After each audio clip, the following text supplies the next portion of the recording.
Yummy. Moms kitchen ল্যাবে আপনাদের সবাইকে স্বাগত। চলুন আজ আপনাদের সাথে শেয়ার করি yummy tasty crispy potato cheesy ball. এর জন্য প্রথমে একটা বড় সাইজের আলু সিদ্ধ করে ম্যাশ করে নিতে হবে।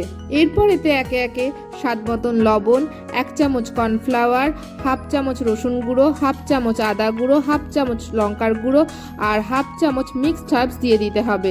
তারপর খুব ভালোভাবে মেখে নিতে হবে। খেয়াল রাখবেন ডোটা যেন টাইট করে মাখা হয়। এরপর হাতে সামান্য সাদা তেল মাখিয়ে মেখে নেওয়া আলু থেকে সামান্য নিতে হবে। তারপর বল গড়ে মধ্যখানটা একটু ফাঁকা করে তাতে সামান্য চিজ ভরে মুখ বন্ধ করে গোল গোল করে বল করে নিতে হবে। এইভাবে একে একে সব কয়টি বল গড়ে একটা প্লেটে রেখে দিতে হবে। এরপর কড়াইতে হাফ বাটি তেল দিয়ে দিতে হবে।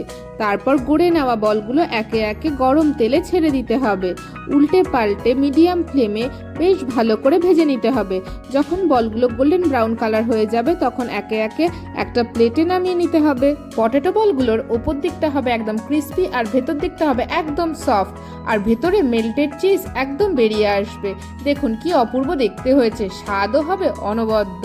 এই অপূর্ব স্বাদ পেতে হলে অবশ্যই আপনাকে বানিয়ে খেতে হবে। আজকের মতন টাটা, দেখা হচ্ছে নতুন কোনো রেসিপির সাথে।